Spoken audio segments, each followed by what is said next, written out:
నమస్కారం, welcome to I dream. ధర్మ మార్గం విత్ విజిత కార్యక్రమానికి స్వాగతం. ప్రస్తుతం మనతో పాటు ఉన్నారు ప్రముఖ ఆధ్యాత్మికవేత్త లక్ష్మీ నరసింహస్వామి ఉపాసకురాలు శ్రీమతి స్రవంతి గారు. ఇప్పుడు వారితో మాట్లాడి ఒక మంచి ఇంట్రెస్టింగ్ టాపిక్ గురించి అడిగి తెలుసుకుందాం. నమస్తే మా. నమస్తే అమ్మా.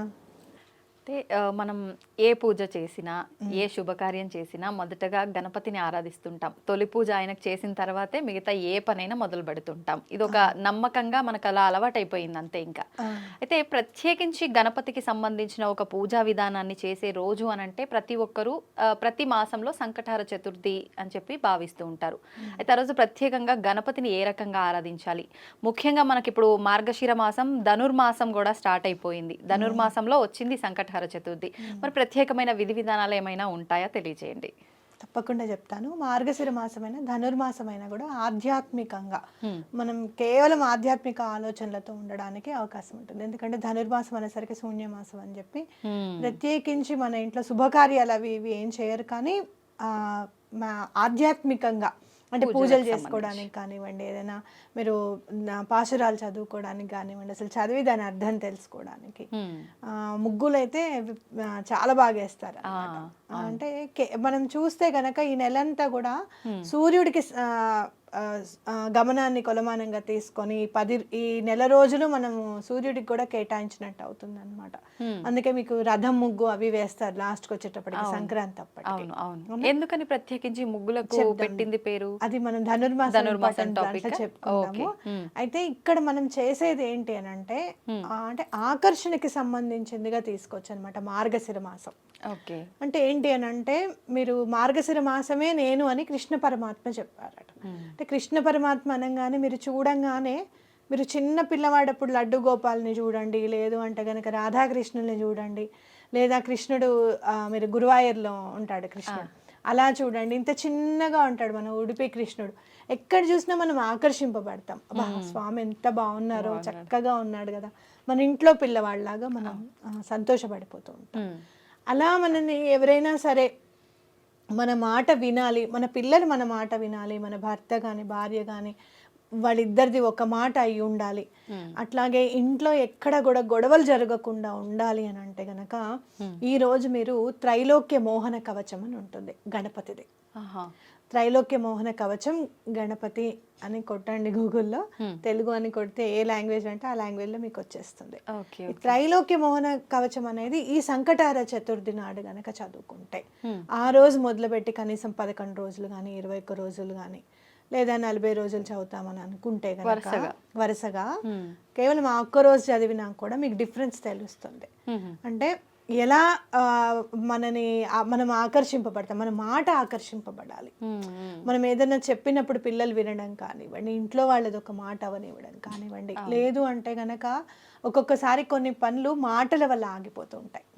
అంటే మనం ఏదైనా గట్టిగా మాట్లాడామనుకోండి, అవతల వాళ్ళకి కోపం వచ్చి ఆ పని చేయకుండా ఉంటారు. అవునా కదా?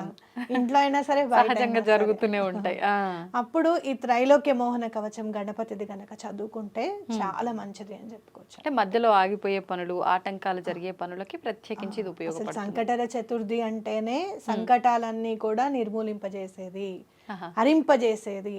అసలు మనకి ఏ పనైనా కూడా ఆగిపోతుందండి, మేము మొదలు పెడుతుంటే ఆగిపోతుందండి. అసలు సంకటహర చతుర్థి చేసుకున్నామంటే కూడా మాకు అవ్వట్లేదు, ముందుకు వెళ్ళడం లేదు అని అనుకున్నప్పుడు మీరు ఏం చేస్తారంటే రేపు చేసుకుంటాను అట్లా ఇట్లా అని ఏం అనుకోకండి, మామూలుగా ఉండండి.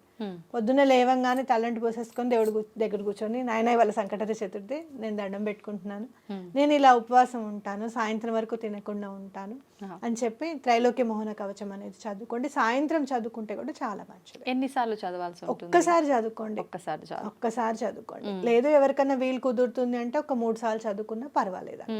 అయితే ఈ విధానాన్ని చాలా మంది వ్రతంలా కూడా ఆచరిస్తారని చెప్పి అంటుంటారు, అది ఎలా ఉంటుంది? వ్రతము అని అంటే సంకటహర చతుర్థి ఖచ్చితంగా సంవత్సరం పాటు చేయాల్సిందే. మీరు శ్రావణ మాసంలో చేసుకోవచ్చు, కార్తీక మాసంలో మొదలు పెట్టుకోవచ్చు. అయితే ఈ మార్గశిర మాసం మాత్రం చేసేసుకొని మీరు మళ్ళీ జనవరిలో కూడా చేసుకోండి. మొదలు పెడతాము అనేది మాఘమాసం నుంచి మొదలు పెడతాం కంటిన్యూగా అని అనుకోండి. అంటే ఏదన్నా పనులు అసలు టోటల్గా ఆగిపోయి అసలు పూజ చేయడానికి కూడా అవ్వట్లేదండి, మేము అనుకుంటే చాలు అవాంతరం వచ్చేస్తుందండి అని అనుకున్నప్పుడు కొన్ని సందర్భాలు ఎలా ఉంటాయో తెలుసా, పొద్దున్నే లేద్దాము ఇంకా పూజ చేసేసుకుందాం అన్నప్పుడు ఆ రోజు బోర్ పాడవుతుంది. అవును వాడు రావాలి, బాగు చేయాలి, నీళ్లు రావాలి, ఇదంతా వీటిల్లోనే ఉండిపోతాం. అవును. అట్లాంటి సందర్భాలు ఎవరో ఒకళ్ళకి ఎదురవుతూనే ఉంటాయి. కాబట్టి మీరు ఏం చేస్తారు అని అంటే, అలాంటి ఆటంకాలు ఏదైనా పనులలో మీకు అవుతున్నాయి అంటే కనుక, అసలు కదలట్లేదు ఆ పని అంటే కనుక, కేవలం మాటలతోనే ఆగిపోయింది, ఈగోయిస్టిక్గా అవ్వాల్సి వస్తుంది. అంటే వాళ్ళు చేస్తారని మనం ఊరుకొని, మనం మొదలు పెడతాంలే అని వాళ్ళు ఊరుకొని, ఇప్పుడు కొన్ని సంబంధాలు ఉంటాయి, వాళ్ళు వచ్చి మమ్మల్ని అడగచ్చుగా మేము కాదంటాము అని అంటారు. అవును. మనం వెళ్ళి అడిగితే ఎలా ఉంటుందో ఏమంటారు అని అనిపిస్తూ ఉంటుంది, అవునా కదా? అలాంటి సందర్భాలు కూడా స్వామి నిర్మూలింపజేస్తారు. అంటే ఇక్కడ త్రైలోక్య మోహన కవచం గనక సంకటహర చతుర్థి నాడు చదివితే గనక ఎట్లాంటి అవతల వాళ్ళకి మన మీద ఏహభావం ఉన్నా, కోపం ఉన్నా, ద్వేషం ఉన్నా కూడా అవన్నీ కూడా సమసిపోతాయని ఖచ్చితంగా చెప్పుకోవచ్చు. విధి విధానాలు అయితే మనకు అందరికీ తెలిసిందే. ఉపవాసం ఉండాలి, సాయంత్రం పూట పూజ చేసుకోవాలి, సాయంత్రం ఎప్పుడైతే చంద్రోదయం అవుతుందో అప్పుడే మనం పారణ చేయాలంటే తినాలి, ఆ టైంలోనే తినాలి అని చెప్పి అందరికీ తెలుసు. అయితే ఆ రోజంతా అన్నం ముట్టుకోకుండా టిఫిన్ మీద ఉంటే చాలా మంచిది. అంటే మనం చంద్రోదయం తర్వాత కూడా ఏదైనా టిఫిన్ లాంటిది తింటే మంచిది, భోజనం తినకుండా అన్నమాట. లేదు అలా కాదండి మాకు కుదరదు అన్నప్పుడు భోజనం చేసినా ఏం పర్వాలేదు. ఒకవేళ ఏమన్నా అంటే మందులు వేసుకుంటే కానీ ముందుకెళ్ళలేము అండి, తప్పనిసరి మందులు అయితే వాడాలి అని చెప్పి అనుకుంటే గనక అన్నం తినకుండా ఉండి పూజ చేసుకుంటే చాలా మంచిది. అలాగే సంకటహర చతుర్థి నాడు బెల్లం నైవేద్యం పెడితే చాలా మంచిది. బెల్లం ఎప్పుడు పెట్టినా ఒకటి కాకుండా రెండోది కూడా పెట్టండి. మనం చూస్తే వినాయకుడు ఎప్పుడు కూడా చిన్న పిల్లవాళ్ళగా అనిపిస్తాడు నాకు, మన ఇంట్లో చిన్న పిల్లవాళ్ళగా. ఒక చేతిలో పెట్టంగానే రెండో చేయి అడుగుతాడు స్వామి అని నేను ఎప్పుడు చెప్తాను. పిల్లలంతే కదా, ఒకటి ఇయ్యంగానే ఇంకొకటి అంటారు. కాబట్టి అట్లా స్వామిని కూడా మన ఇంట్లో చిన్న పిల్లవాళ్ళగా భావించి తీసుకుంటే, గణపతికి పూజ చేస్తే తొందరగా ఎందుకు అయిపోతుంది అని అంటే గనక ప్రకృతి మయంగా ఉంటుంది ఆయన పూజ అంతా కూడా. అంటే గరికని చాలా ఇష్టపడతారు. అలాగే మీరు ఎక్కడ అసలు ఉమ్మెత్తలు జిల్లేళ్ళు కూడా యాక్సెప్ట్ చేస్తారు స్వామి, అవునా కాదా పూజలు. కాబట్టి మనం చూస్తే కనుక ప్రకృతికి చాలా దగ్గరగా ఉంటాడు స్వామి అనేది. అలాగే మీరు చూస్తే నలుగు పిండితో స్వామి శరీరం చేయబడింది, అంటే అది కూడా ప్రకృతిమయమే అనుకోవచ్చు అన్నమాట. అంటే అమ్మవారికి చాలా దగ్గరగా ఉంటాడు స్వామి, చాలా తొందరగా అయిపోతుంది పని అని ఖచ్చితంగా చెప్పుకోవచ్చు. అమ్మ ఎంత తొందరగా అనుగ్రహిస్తుందో అలాగే విఘ్నేశ్వరుడు కూడా అంతే తొందరగా అనుగ్రహిస్తారు. మీకు కేతు గ్రహ సంబంధ బాధలు ఉన్నా, బుధ గ్రహానికి సంబంధించిన బాధలు ఉన్నా కూడా చాలా చక్కగా పూజ చేసుకోవచ్చు.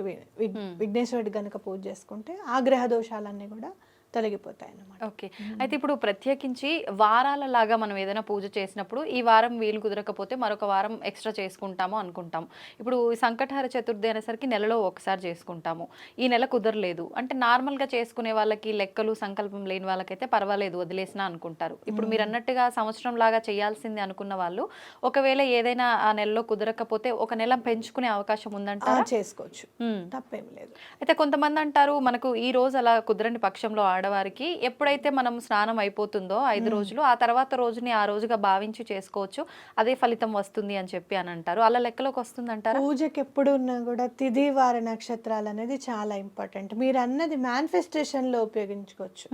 అంటే ఆ రోజు చేద్దాం అనుకున్నాను చేయలేదు, ఇప్పుడు చేస్తున్నాను అని చెప్పి వెళ్ళొచ్చు. కానీ పూజకి నేను ఎప్పుడు కూడా సంకటహర చతుర్థి నాడే చేసుకోవాలి. మీరు అన్నది కరెక్టే. మీరు ఎప్పుడైతే శ్రావణ మాసం మొదలు పెడతారో నెక్స్ట్ వచ్చే భాద్రపదానికి అడ్డు రాకూడదు, ద్వితి విఘ్నం అయినట్టుగా ఉంటుంది మన మనసులో. అట్లా రాకుండా చూసుకోండి. ఎప్పుడన్నా మధ్యలో ఒక నెల అప్పుడు గనక కార్తీక మాసంలోనో మార్గశిర మాసంలోనో మీకు అడ్డొచ్చిందని అనుకోండి, పూజ చేసే వాళ్ళకి అడ్డొస్తే గనక మళ్ళీ వచ్చే మార్గశీర్ష మాసంలో అది కంప్లీట్ అయ్యేటట్టుగా చూసుకోవచ్చు. అంటే ఒక నెల ఎక్స్ట్రా చేసేసుకొని మీరు చూస్తే కనుక శ్రావణ మాసం నుంచి శ్రావణ మాసం వరకు సంవత్సరం అవుతుంది, అంటే 13 నెలలు అవుతుంది కదా. అప్పుడు ఒకవేళ మీరు కంటిన్యూ చేస్తే చేసేసుకోవచ్చు మళ్ళీ. దానికి ఏం బాధ లేదు. Okay. లేదు మేము కంటిన్యూ చేయట్లేదంటే ఏ నెలలో సంకటహర చతుర్థి అయితే గనక మీరు వదిలేశారు, ఇప్పుడు ఈ మార్గశీర్ష మాసానికి మీకు అడ్డొచ్చింది, Okay. నెక్స్ట్ ఇయర్ మార్గశీర్ష మాసానికి కంప్లీట్ చేసుకోండి అది. ఎందుకంటే మీరు చూస్తే ప్రతి ఒక్క సంకటహర చతుర్థికి పేర్లు ఉంటాయి అన్నమాట. ప్రతి ఏకాదశికి ఎలా అయితే పేర్లు ఉంటాయో సంకటహర చతుర్థికి కూడా పేర్లు ఉంటాయి. అంటే ఆ నెల ఇప్పుడు ఈ నెల వచ్చేది అకూరత సంకటహర చతుర్థి, ఇదే అకూరత సంకటహర చతుర్థి మళ్ళీ చేసుకోవాలన్నమాట గ్యాప్ వచ్చిన వాళ్ళు. ఓ అంటే ప్రతి ఇప్పుడు మీరు అన్నట్టు మార్గశిర మాసంలో మళ్ళీ వచ్చేది అకూరత వస్తుందా? ఇప్పుడు ఈ పేర్లు ఎందుకని అకూరత అంటే అర్థం అంటే మనకి ఒక్కొక్క విశిష్టత తెలపడం అన్నమాట. పేర్లు ఏంటి అని అంటే విశిష్టత తెలపడం. అకూరత అంటే ఏంటంటే ఎలుకని వాహనంగా చేసుకున్న స్వామి అని అర్థం అన్నమాట. అంటే ఎంత పెద్ద భారీ కాయం కదా ఆయన, అసలు లాజిక్ అందుతుందా ఎలుక మీద ఎలా కూర్చున్నాడు ఆయన అసలు అని అంటే, ఎంత పెద్ద సమస్య అయినా కూడా చిటికలో నీకు నెరవేర్చేస్తాను అని చెప్పి స్వామి మనకి చెప్పినట్టు అర్థం చేసుకోవాలి. అంటే సాధ్యపడనివి కూడా సాధ్యపడతాయి అనడానికి నిదర్శనం ఇది. కరెక్ట్. సో అట్లా మనం ఒక్కొక్క నామానికి ఒక్కొక్క ఆ నామాలు తెలుసుకుంటే చాలు అసలు స్వామి మీద మనకి భక్తి ఏర్పడడానికి. అవును, అర్థమైంది. ఏకాదశి నామాలు ఒకటి, అలాగే ఈ సంకటహర చతుర్థి నామాలు ఒకటి చూసుకుంటూ ఉంటే స్వామివారిది అబ్బా ఏదైనా సాధ్యం కదా, అంటే భక్తికి మించింది లేదు, భగవంతుడికి మించిన వాడు లేడు అనేది మనకు అర్థమవుతుంది అనమాట. అంతే అంతే. మామూలుగా మన హిందూ ధర్మ ప్రకారంగా గోవుని రక్షించండి, గోవుని కాపాడండి అని చెప్పంటారు. అంటే గోవుని ఒక అంటే అమ్మలాగా సకల దేవతలు కొలువై ఉంటాయి అని, ఒక గోమాత అని చెప్పి ఒక అమ్మ రూపంగా ఒక అన్ని రకాల దేవతలు కొలువై ఉన్న ఒక పెద్ద క్షేత్రంలా ఆవుని ఆరాధిస్తూ ఉంటాం మనందరం కూడా. అయితే ముఖ్యంగా మనం అలా అని చెప్పి ఆవుని తీసుకొచ్చి ఇంట్లో పెట్టుకోవడానికి కుదరదు. అందుకని చెప్పి ఆవు బొమ్మని ఇంట్లో తీసుకొచ్చి కనుక పెట్టుకుంటే సాక్షాత్తు గోమాతే మన ఇంట్లో ఉంది అని చెప్పి భావించి చాలా మంది ఆవు చిన్న దూడతో ఉన్న ఒక ఆ గోవు విగ్రహాన్ని ఇంట్లో పెట్టుకోవడం జరుగుతుంది. నిజంగా అలా పెట్టడం కరెక్టే అంటారా? ఇలా ఆలోచించడం కూడా కరెక్టే అంటారా? చాలా మంచి ఆలోచన. మనం ఇంట్లోనే కాదు, చిన్న వెండి బొమ్మని కూడా పూజ రూమ్ లో పెట్టుకుంటే చాలా మంచిది. ఒకవేళ వెండి అంత మేము తీసుకోలేము అంటే గనక ఏదైనా బ్రాస్దైనా ఇత్తడిదైనా కూడా కంచుదైనా మనం పెట్టుకుంటే చాలా మంచిది. ఎందుకు అని అంటే గనక గోవు ఎక్కడి నుంచి వచ్చింది, ఇప్పుడు మనం మాట్లాడుకునే గోమాత చిన్న దూడ ఉన్న దాని పేరు ఏమంటారు అంటే కామధేను అంటారు. అసలు కామధేను పేరు కూడా సురభి. ఆ చిన్న దూడ పేరు నందినీదేవి. మీరు చూడండి, నందిని అన్న పేరున్న వాళ్ళు చాలా మంది సక్సెస్ రేట్ లో ఉంటారు. ఆ పేరుకి కూడా అంత బలం ఉంది, పవర్ ఉంటుంది. నేను చాలా మందిని చూసాను, ఎవరైతే నందిని అనే గనక పేరు పెట్టుకుంటే వాళ్ళ సక్సెస్ రేట్ చాలా మందిని నేను చూసాను. అయితే ఆ గోమాతని మనం ఎందుకు, ఆ సురభిని నందిని ఉన్నది పెట్టుకోవడం ఎందుకు అని అంటే గనక, మీరు చూస్తే కామధేనువు కూడా లక్ష్మీ అమ్మవారితో పాటే పుట్టిందనమాట. ఎక్కడైతే మనం అమృతం కోసం సముద్ర మథనం జరిగిందో, పాల సముద్ర మథనం జరిగిందో, అందులో నుంచి ఒక్కొక్కటి పుట్టుకుంటూ వచ్చాయి అనమాట. కామధేనువు కూడా అక్కడి నుంచే వచ్చింది. అయితే ఇంట్లో పెట్టుకుంటే ఏంటి అని అంటే గనక, మీరు చూస్తే తెల్లగా ఉంటుంది ఆవు. ఒక్కసారి ఇమాజిన్ చేసుకోండి, తెల్లటి దూడ, మీ కళ్ళ దగ్గర ఇట్లా పింక్ కలర్ వచ్చి కాటుక పెట్టినట్టే ఉంటుంది గోమాతలకి, అవునా కాదా? అలా చూసుకున్నప్పుడు మీకు వెంటనే మనసు చాలా శాంతపడినట్టుగా అనిపిస్తుంది. ఊహించుకుంటేనే అంత శాంతి. నిజంగా అసలు గోమాతని తెల్లగా ఉన్న గోవునిను దూడని చూస్తే ఇంకా శాంతంగా అనిపిస్తుంది. అక్కడి నుంచి వెళ్ళాలనిపించదు మనకి కన్నం పెట్టుకో. కాబట్టి అలా తెల్లటి ఐడల్ కనుక పెట్టుకుంటే గనక, ఎందుకంటే అంత పెద్దది బ్రాసు తెచ్చుకోవాలంటే కూడా చాలా కష్టం. కాబట్టి ఇప్పుడు చాలా రకరకాలు వస్తున్నాయి, రేడియం అని తెల్లదని, దానికి చక్కగా నగిషీలు గోల్డ్ కలర్ వేసి తీసుకొచ్చి అలంకరణ తెచ్చుకొని పెట్టుకుంటే మీరు దాన్ని చూసినప్పుడల్లా ఒక రకమైన శాంతం అనేది మనశ్శాంతి అనేది కలుగుతుంది అనమాట. గోవుని చూస్తే మనశ్శాంతి. అలాగే మీరు ఇంకా ఆవు పాలు ఇస్తుంది, దూడ తర్వాత మనకి ఇస్తుంది అని తెలుసు కదా, మనకి సాక్రిఫైస్ అనేది కూడా మనకు అలవాటవుతుంది. అలాగే స్వార్థం లేకుండా ఉండడం అనేది ఇంట్లో వాళ్ళందరికీ కూడా అలవాటు అవుతుంది. అంటే కేవలం బొమ్మ నుంచే మనకి ఇంత కలుగుతాయా, ఇన్ని వస్తాయా అని అంటే గనక, చిత్రం చూసినప్పుడు మనం అది గుర్తు పెట్టుకుంటాం. ఏదైనా కూడా చిన్న పిల్లలకి ఇదేంటి ఇదేంటి అని చెప్పి చూపించినప్పుడు వాడు అది యాపిల్ అని బాల్ అని గుర్తుపడతాడు 2-3 సార్లు చెప్పినప్పుడు, అవునా కాదా? అలాగే తల్లిని కూడా గుర్తుపడతాడు, కేవలం టచ్ ద్వారానే గుర్తిస్తాడని తెలుసుకోవచ్చు కదా. అంటే ఏంటి, ఏదైతే ఆ బొమ్మ సంకేతం ఇస్తుందో ఆ సంకేతాలని వెంటనే మన బ్రెయిన్ కూడా క్యాప్చర్ చేస్తుంది అని గుర్తుపెట్టుకోవాలి ఇక్కడ. ఓకే, కాబట్టి ఆ గోవుని కేవలం ఐడోలేనా బొమ్మేనా అంటే ఆ బొమ్మ మీద కూడా ప్రేమ ఏర్పడుతుంది మనకి. అయ్యో జాగ్రత్తగా పెడతాం, పిల్లలకి అందకుండా పెట్టుకుంటాం, అవునా, రోజు దులుపుతాం చేస్తాం కదా. అట్లా ఎంతో కొంత గోవుకే కాదు, బొమ్మకి సేవ చేసినా కూడా మంచి జరుగుతుంది అని మనం నమ్మాలి ఇక్కడ. భగవంతుడిని ఎట్లా అయితే మనం అర్చాపూర్వకంగా ఎలా అయితే ఆయన విగ్రహాన్ని తీసుకుని వచ్చి అక్కడ భగవంతుడు ఉన్నాడని నమ్ముతున్నామో, అలాగే ఈ గోవు బొమ్మను కూడా తీసుకొని వచ్చి మన ఇంట్లో గనక పెట్టుకుంటే శాంతి పరిడవిల్లుతుంది అని ఖచ్చితంగా నమ్మండి. ఓకే, అయితే ఇప్పుడు మీరు అన్నట్టు ఆ సిల్వర్ది ఒకవేళ పూజా మందిరంలో పెట్టలేని వాళ్ళు షోకేజ్గా మనం హాల్లో డెకరేటివ్ ఐటమ్స్గా పెట్టకుండా అదే ఐటమ్ ఏ మెటీరియల్ అయినా తెచ్చి పూజ రూమ్లో పెట్టి పూజ చేసుకోవచ్చు అంటారా? లేదు అసలు ఇంకా పూజ రూమ్లో పెట్టము అనుకున్న వాళ్ళు షో ఐటమ్గా కూడా పెట్టుకోవచ్చు. పూజ రూమ్లో మీకు అంతగా కాకపోతే గోవు ఫోటోలు దొరుకుతాయినమ్మా చక్కగా. మీరు ఇంపార్టెంట్ దేవతలు అందరివి కూడా, లక్ష్మీ అమ్మవారు, బ్రహ్మ విష్ణు మహేశ్వర్లు అందరివి కూడా ఎక్కడెక్కడ ఉంటారో అన్ని ఉండి గోమాత ఫోటో కూడా ఉంటుంది అన్నమాట. అది తెచ్చుకుని పెట్టుకున్నా సరిపోతుంది, చాలా బాగా కలిసి వస్తుంది. అయితే ఇప్పుడు ఈ ఆవు బొమ్మ ఏదైతే విగ్రహం ఉందో దూడతో కలిగి ఉన్న కామధేనువుది, మనం ఎవరికి వాళ్ళు స్వతహాగా కొనుక్కున్న దానికన్నా ఒకరు మనకి ఎవరైనా గిఫ్ట్గా ఇచ్చినా, మనం ఎవరికైనా ఇచ్చినా కూడా ఇంకా మంచి ఫలితం ఉంటుంది అని చెప్పంటారు, అది నిజమే అంటారా? చాలా మంచిది. ఎందుకు అని అంటే అందరం గోవుని దానం చేయలేము, అవునా కాదా? ఇప్పుడు చాలా సందర్భాల్లో ఇంట్లో గోవు వచ్చి గృహప్రవేశం అప్పుడు కూడా కుదరడం లేదనుకుని కూడా ఈ గోవు బొమ్మను తీసుకొని గృహప్రవేశం చేస్తున్నారు. ఎంతో కొంత సనాతన ధర్మాన్ని పాటిస్తున్నాము అన్న ఫీలింగ్ కలుగుతుంది ఒకటి. రెండోది ఏంటంటే అలా ఇచ్చినప్పుడు మనకి వాళ్ళ మీద ఉన్న ప్రేమ అనేది కూడా తెలుస్తుంది. వాళ్ళు బాగుండాలి, వాళ్ళు చక్కగా ఉండాలి, గోవునిస్తే వాళ్ళ ఇంట్లో సమృద్ధి సుఖ సంతోషాలు పరిడవిల్లుతాయి అని చెప్పి నమ్మే కదా మనం ఇచ్చేది. అలా వేరే వాళ్ళు కూడా మనకి ఇచ్చేది అందుకే. కాబట్టి తప్పకుండా గిఫ్ట్ ఇస్తే మాత్రం చాలా మంచిది అనమాట ఈ బొమ్మ ఇస్తే. అలాగే ఏ డైరెక్షన్ లో పెట్టుకోవాలి మనము, అది కూడా మనం చూడాలి అని అనుకుంటే ఎటువంటి పరిస్థితుల్లోనూ బెడ్రూమ్ లో పెట్టుకోకూడదు. హాల్లోనే నార్త్ ఈస్ట్ వైపు కానివ్వండి, అంటే ఉత్తరం వైపు అంతా కూడా పెట్టుకోవచ్చు అనమాట. అట్లాగే మీకు బిజినెస్ ఒకవేళ రన్ అవ్వట్లేదు అంటే గనక సౌత్ వెస్ట్ పెట్టుకుంటే చాలా మంచిది. అలాగే సౌత్ ఈస్ట్ పెట్టుకున్నా కూడా చాలా మంచిది. ఆగ్నేయం వైపు పెట్టుకున్నా కూడా మంచిది. మరి లివింగ్ రూమ్ అమ్మ ఆగ్నేయం వైపు ఉండదు కదా అంటే, లివింగ్ రూమ్ లో ఎక్కడైతే మీకు ఆగ్నేయం వైపు కనపడుతుంది, బిజినెస్ నడవట్లేదు అనుకున్న వాళ్ళు అక్కడ పెట్టుకోండి. లేదంటే నార్త్ ఈస్ట్ వైపే పెట్టుకోండి. మాకేమి ఆగ్నేయం వైపు పెట్టడం మాకు అలవాట్లేదండి, మా ఇంట్లో వాళ్ళు ఒప్పుకోరు అని అనుకున్నప్పుడు ఈశాన్యం మూల పెట్టుకోవడం అనేది కూడా చాలా మంచిది అన్నమాట.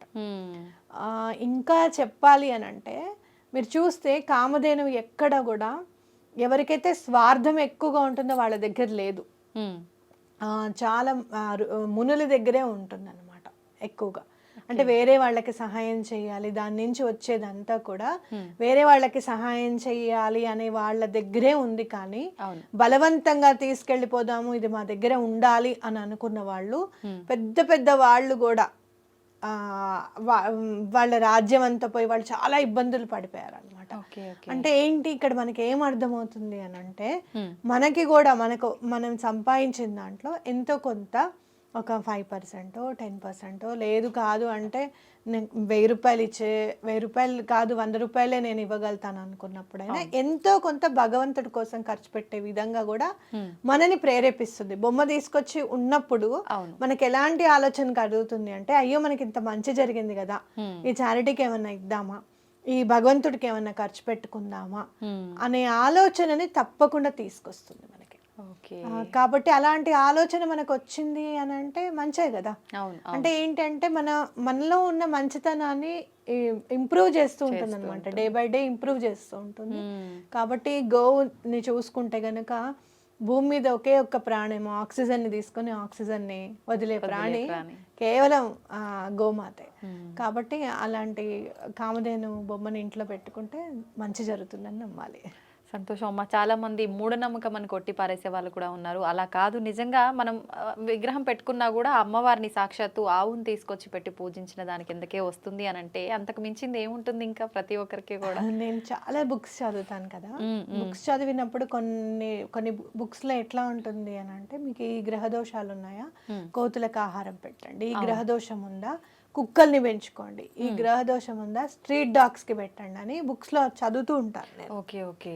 అయితే ప్రతి దాంట్లోనూ గోసేవ చేయండి అనేది ఖచ్చితంగా కనిపిస్తూ ఉంటుంది. అవును అవును. మనం గోసేవ చేయాలి అంటే గోశాలకి వెళ్ళాలి, చెయ్యాలి, ఇదంతా ఉంటుంది. అయితే ఒక గోవుని పెట్టుకోవడం అంటే ప్లేస్ ఉన్నా కూడా ఇవాళ మనం కుక్కని పెంచుకోగలుగుతున్నాం, కానీ గోవుని పెంచుకోవాలంటే మనకి ఆలోచన చాలా. గోవుని పెంచుకోవడం కూడా అంత ఈజీ కూడా కాదు, ఎందుకనంటే దానికి వర్షంలో ఉండదు అది, దానికి కంపల్సరీగా మామూలుగా అన్ని జంతువులాగా వర్షంలో తడిచిపోతానే ఉండదు, దానికంటే ఒక ప్లేస్ ఉండాలి, మట్టి అనేది ఉండాలి, ఫ్లోరింగ్ అనేది ఉండకూడదు, మట్టిలోనే ఉండాలి, ఇదంతా ఉంటుంది. కాబట్టి కష్టమే, నేను కాదని నేను అన్నాను. అలాంటప్పుడు ఒక్కసారి బొమ్మను తెచ్చుకుని పెట్టుకుంటే అది మూఢనమ్మకమా లేకపోతే నిజంగా ఏదో పవర్ ఉందా అనేది తెలిసి వస్తుంది మనకి. ఆ డిఫరెన్స్ అనేది విత్ ఇన్ 1 or 2 months లోనే తెలిసిపోతుంది. అప్పుడు మనకి ఆ నమ్మకం కిందకి మారుతుంది. అవును, ఎవరైతే మూఢనమ్మకం అని భావిస్తారో వాళ్ళే ఇంకో నలుగురికి మాకు ఇలా జరిగింది అని చెప్పుకుంటారు. అవును, నేను చాలా ప్రాబ్లమ్స్ లో ఉన్నప్పుడు రబ్బర్ బొమ్మ కొన్నా, ఇంత 30 రూపీస్ ఇప్పటికీ గుర్తు నాకు. ఆ బండి వాడికి నిజంగా ఎప్పటికీ రుణపడి ఉంటాను నేను. అప్పుడే ఏదో ఆలోచిస్తున్నాను ఎలా తీరుతాయా అని అంటే, ఆ బండి మీద నుంచి వస్తున్నాడు, పెద్ద బొమ్మ ఏమో 100 120 చెప్పాడు, చిన్న బొమ్మ 35 రూపీస్ చెప్పాడు. అదే ఆ రబ్బర్ బొమ్మే 35 రూపీస్ పెట్టే తీసుకొచ్చా ఇంటికి. నెమ్మదిగా పాజిటివిటీ అనేది పెరిగింది. మీకు ఇంకో విషయం చెప్తాను, చాలా దుష్ట ప్రయోగాలు ఉన్నాయండి, నరదిష్టి ఉందండి మాకు, మేమంటేనే పడట్లేదండి జనాలకి, ఇట్లాంటివన్నీ ఉంటాయి కదా, అవన్నీ కూడా తొలగిపోతాయి ఈ ఒక్క బొమ్మ ఇంట్లో ఉండడం వల్ల. నెగటివిటీ అనేది తప్పకుండా డిజాల్వ్ అవుతుంది. ఎందుకు అనంటే అది భగవంతుడి అంటే లక్ష్మీ అమ్మవారు పుట్టారు, చంద్రుడు పుట్టాడు, అలాగే ఇంద్రుడి సింహాసనం పుట్టింది, ఎన్నో పుట్టాయి.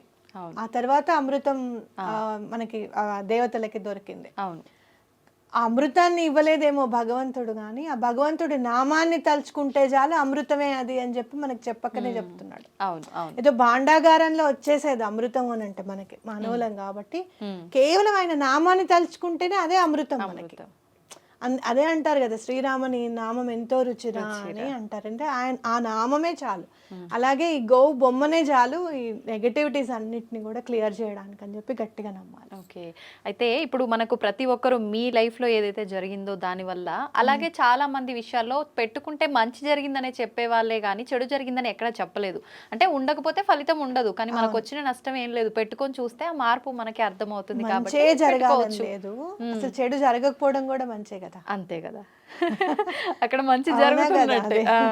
మనం ఎప్పుడు ఏమని ఆలోచిస్తాము అని అంటే, 10 రూపీసే ఉన్నాయి, ఇంకో 5 రూపీస్ వస్తే బాగుండు, రాలేదుగా అనుకుంటాం, కానీ ఆ 10 రూపీస్ ఖర్చు అవ్వలేదు కదా, అవి ఉన్నాయి కదా నీ దగ్గర. అవును, అవేవో నిలబడుతోంది కదా నీ దగ్గర ఉంది కదా, అది కూడా పాజిటివిటీ కదా. మన ఆలోచన విధానం పాజిటివ్ గా ఉందనుకోండి, ఆటోమేటిక్ గా అన్ని పాజిటివ్ గా జరుగుతాయి. ఇలాంటివి ఎన్హాన్స్ చేస్తాయి. మరి నువ్వు పాజిటివ్గా ఆలోచించినప్పుడు నీకు ఇంకేం బాధ లేదు కదా అని అనుకున్నప్పుడు, సరే ఐడల్ తెచ్చుకోవడం దాకెందుకు, రోజు ఒక గూగుల్లోనే మీరు ఫోటో డౌన్లోడ్ చేసుకొని చూడండి, జస్ట్ చూడండి అంతే. ఒక 10-15 రోజులు చూసిన తర్వాత ఎటువంటి మార్పు వచ్చింది అనేది మీరు రిజిస్టర్ చేసుకోండి మైండ్లో, ఆటోమేటిక్గా తీసుకొచ్చుకుంటారు. ఈ మధ్య కాలంలో దేవుళ్ళ గురించి రకరకాలుగా వింటున్నాం. అంటే ముఖ్యంగా అంటే కనిపిస్తున్నారని చెప్పి, దేవుళ్ళు దేవతలు కనిపిస్తున్నారని చెప్పి వాళ్ళతో మాట్లాడుతున్నామని చెప్పి ఇది చెప్పడం ఒక ఎత్తు అయితే, ఒక 2 days బ్యాక్ అనుకుంటా నల్లపోచమ్మ ఆలయంలో హోల్ సిటీలో అమ్మవారు నడవటం జరిగింది అని చెప్పి, ఆలయంలో అమ్మవారి పాదముద్రలు కనిపిస్తున్నాయి, పసుపుతో కూడి ఉన్న పాదముద్రలు అని చెప్పి మనం ఒక 2 రోజులుగా వింటున్నాం. నిజంగా అమ్మవారు ఒకవేళ నడిచినా అలా ముద్రలు కనిపించే అవకాశం ఉంటుందా? అలా నడుస్తారా నిజంగా అమ్మవారు? ఏమంటారు దాని గురించి? తప్పకుండా చెప్తాను.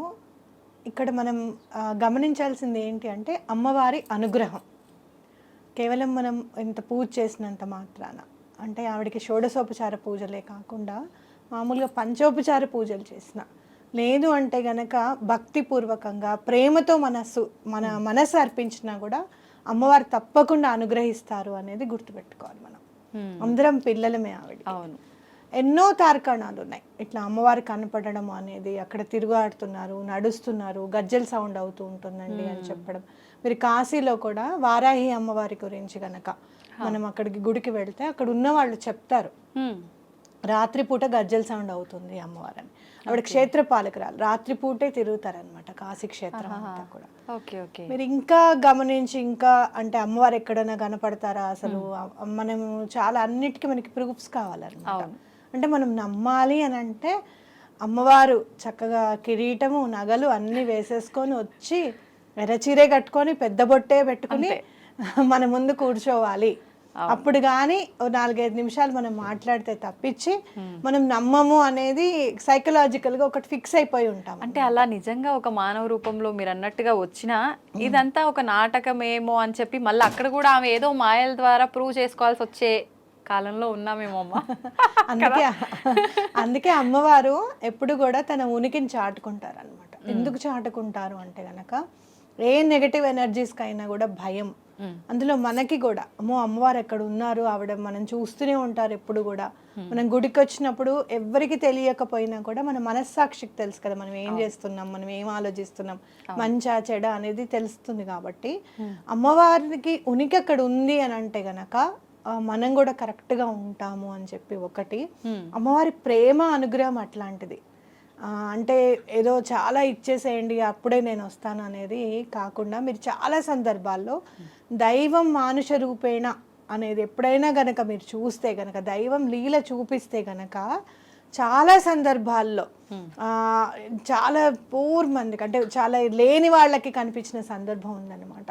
ఎక్కువ చాలా పెద్ద పూజలు చేసేసిన సందర్భాల్లో కనపడిన అమ్మవారు కూడా కేవలం మానసికంగా ఇది సమర్పించుకుంటున్నాము అంటే చాలు అమ్మవారు అనుగ్రహించిన సందర్భాలు ఎన్నో ఉన్నాయి.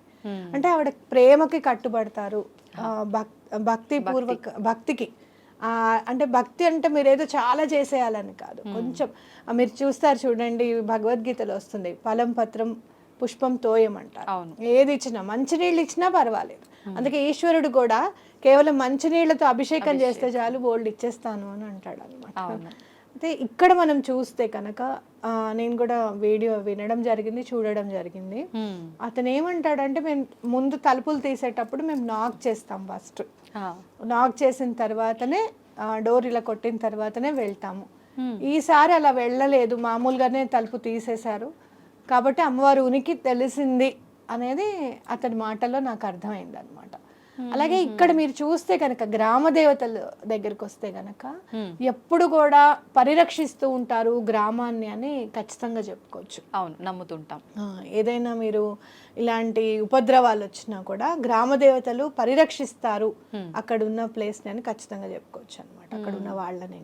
అయితే ఇప్పుడు ఇక్కడ చూస్తే గనక మనం ఒకటే పాదం కనిపిస్తోంది, ఇంకో పాదం కనిపించట్లేదని, లేదు ఇంకో పాదం కొంచెం అంటే అంత క్లియర్గా లేకుండా నార్మల్గా కనిపిస్తోందని చెప్పి రకరకాలుగా మాట్లాడుతున్నారు. ఇంకొక విషయం కూడా ఏంటంటే అసలు అమ్మవారు గర్భగుడిలో లేదు, ఆమె వెళ్ళిపోయినట్టు పాదముద్రలు కనిపిస్తున్నాయి. కాబట్టి ఇప్పుడు మనకు నిన్న ఈ మధ్యకాలంలో ఏదైతే ప్రళయాలు, భూకంపాలు ఇలాంటివి వచ్చాయో ఇలాంటివి రాబోతున్నాయేమో అందుకని చెప్పి అమ్మవారు ఇలా ఒక సంకేతంగా చూపించారేమో, లేదు ఇప్పుడు గర్భగుడిలో అమ్మవారు అంటున్నారు. నిజంగా అలా సాధ్యపడుతుంది అంటారా? అమ్మవారు గర్భగుడిలో లేదు అనుకోవడం చాలా తప్పు. ఎందుకనంటే ఎప్పుడైతే అమ్మవారిని ప్రతిష్ఠిస్తారో కొన్ని ఆలయాల్లో అయితే యంత్ర సహితంగా ప్రతిష్ఠింపజేస్తారు, కొన్ని ఆలయాల్లో మామూలుగా ప్రతిష్ఠ జరగచ్చు, మామూలుగా తీసుకొచ్చి పెట్టేసుకోవచ్చు. మీరు ఇంట్లో గణపతి పూజ చేసుకుంటారు కదా, గణపతిని మామూలుగా తీసుకొచ్చి పెట్టేసుకుంటాం కదా, అవునా కాదా? మరి 10 రోజులు అయిన తర్వాత నిమజ్జనం చేసేస్తాం, మరి గణపతి లేడా ఇంట్లో? ఉంటాడు. అసలు ఎక్కడైనా భగవంతుని లేని ప్లేస్ ఉంది అంటే ఇక్కడ ఇది కూడా ఒక పాదం కనిపించిందంటే విష్ణుమూర్తి ఒక పాదం వేసిన తర్వాత ఇంకో పాదం పైకి ఎక్కడికో పెట్టారు. అవును, అవునా? అలా అంటే ఆ ఉపద్రవాన్ని ఆపడానికి ఆ పాదం అక్కడ ఉపద్రవం మీదే పెట్టారని ఎందుకు అనుకోకూడదు? అవును, ఎప్పుడైనా ఏది ఆలోచించినా పాజిటివ్గా ఆలోచించడం అనేది మనం నేర్చుకోవాలి. ఫస్ట్ నెగిటివ్గా ఆలోచించకూడదు. అందులో ఇక్కడ మీరు చూస్తే కనుక గ్రామ దేవతల ఆలయాల్లో పసుపుని బండారు అంటారు అనమాట. అంటే ఏంటి అని అంటే పాజిటివిటీ మొత్తం దాంట్లో ఉంది అని మీరు అర్థం చేసుకోవాలి.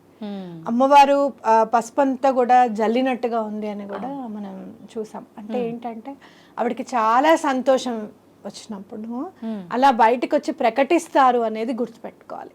మీరు ఎప్పుడైనా ఢిల్లీ వెంకన్న కథ విన్నారా?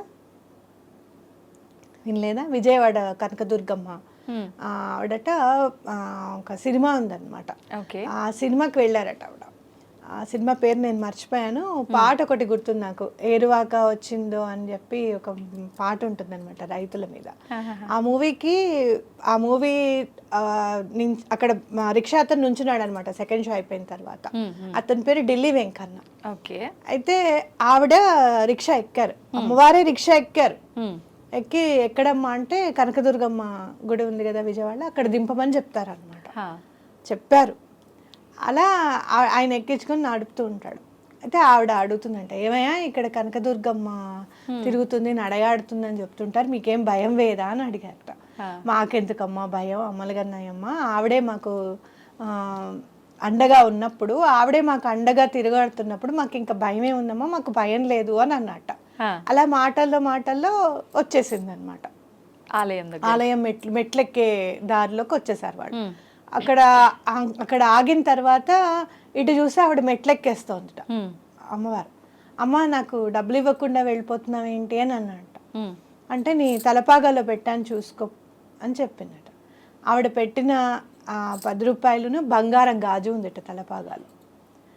చూసే వరకల్లా ఆవిడ లేదుట అక్కడ. జరిగింది ఇది, నిజంగా జరిగింది ఇది. అయితే అప్పుడు అతను అమ్మవారు ఎక్కింది నా రిక్షా, అమ్మవారు ఎక్కింది, అమ్మవారు వచ్చింది, అమ్మవారు ఎక్కింది అని చెప్పి తర్వాత ఆ థియేటర్లో కూడా ఎక్కడో చూస్తే న్యూస్ పేపర్లో కూడా పడింది అనమాట. థియేటర్లో కూడా పసుపు కుంకుమ గాజులు అక్కడ ఉన్నాయి అని, ఆవిడ కూర్చున్న దాంట్లో అని చెప్పి ఉన్నాయి, అమ్మవారే వచ్చారని ఖచ్చితంగా. అంటే అక్కడ లేకపోయినా ఇతని చేతిలో అయితే బంగారం గాజు కనపడుతుంది కదా. అవునా కాదా? మరి ఇంకేం చెప్పాలి అమ్మవారి గురించి చెప్పండి. అట్లా సశరీరంగా అమ్మవారు తిరగాడతారు. మీరు ఎక్కడైనా చూడండి, ఏ గుడైనా కూడా అమ్మవారు నడయాడుతున్నారు అనడానికి ఇక్కడ తార్కాణం ఉంది, ఇక్కడ రుజువు ఉంది అనే కనిపిస్తుంది. అందులో గ్రామ దేవతల్లో చాలా పవర్ఫుల్ రేణుక ఎల్లమ్మ కానివ్వండి, అలాగే మీరు నల్లపోచమ్మ టెంపుల్ ఎక్కడున్నా కూడా నల్లపోచమ్మ గుడి చాలా పవర్ఫుల్ ఉంటుంది అనమాట. అమ్మవారు ఎలాంటి ఉపద్రవాలైనా కూడా తొలగింపజేస్తారు అమ్మవారిని ఖచ్చితంగా చెప్పుకోవచ్చు. మనం చూసుకుంటే కనుక కోవిడ్ మహమ్మారినే తరిమి కొట్టేసాం, అవునా కాదా? ఇలాంటివి ఏమైనా ఉపద్రవాలు ఉన్నా కూడా అమ్మ ఇలాంటి వాటిని అన్నిటి నుంచి నువ్వే రక్షించాలి అని చెప్పి అమ్మవారికి దండం పెట్టుకోవడం చాలా మంచిది.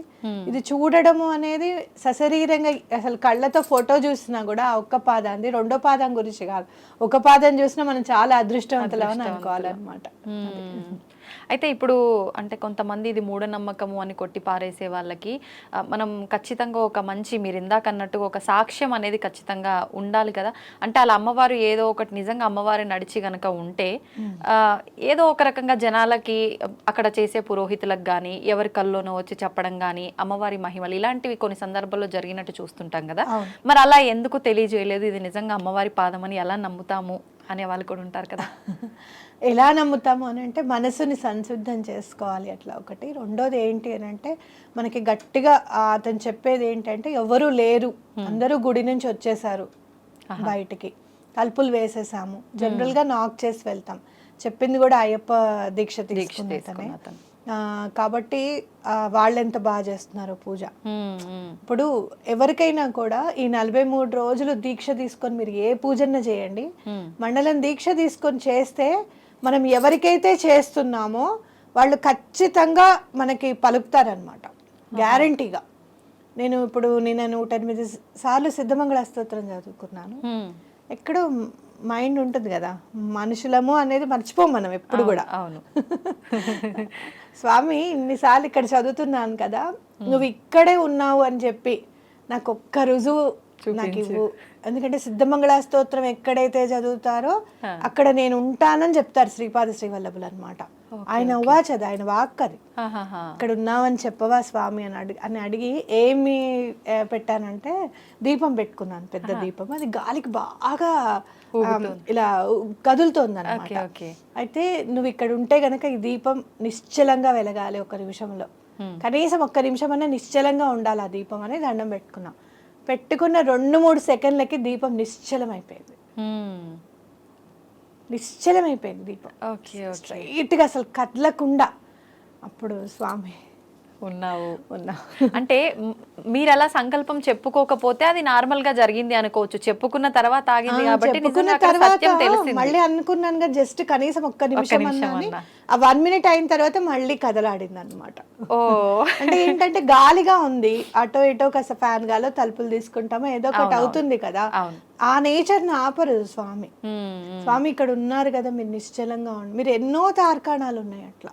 మీరు చూస్తే మనకి కాళహస్తిలో కూడా స్వామి గాలికి సంబంధించింది అనమాట, ఈశ్వరలింగం. అయితే ఆ స్వామి నిశ్చలంగా ఉచ్ఛ్వాస నిశ్వాసాలకి ఆ దీపాలు కదులుతూ ఉంటాయి అక్కడ ఎప్పటికీ కూడా. అది చూసి దండం పెట్టుకోండి అని చెప్తూ ఉంటారు కూడా. ఎవరైనా మామూలుగా గైడ్స్ వస్తూ ఉంటారు కదా, వాళ్ళందరూ చెప్తూ ఉంటారు ఆ దీప జ్యోతిని చూడండి, స్వామి ఉచ్ఛ్వాస నిశ్వాసాలకి కదులుతూ ఉంటుంది అని చెప్తూ ఉంటారు. అలా చాలా తార్కాణాలు ఉన్నాయి. కావాల్సింది నమ్మకం. అయితే ఇక్కడ చెప్పేది ఏంటంటే మండలం దీక్ష చేసినప్పుడు అలాంటి వాళ్ళకి ఖచ్చితంగా ఏదో ఒక రూపంలో అమ్మవారు కానీ దర్శనం అవుతుంది, గ్యారంటీగా. ఇప్పుడు మా ఇంట్లో వర్క్ చేస్తారు ఒక అతను, ఆయన హనుమాన్ దీక్ష తీసుకున్నారు. హనుమాన్ దీక్ష తీసుకుంటే, ఆయన పేరు గోపాల్, తీసుకుంటే మన ఇంటికి వచ్చారు. మామూలుగా దండం పెట్టుకుంటుంటే ఆంజనేయ స్వామి అంటే చాలా ఇష్టం నాకు.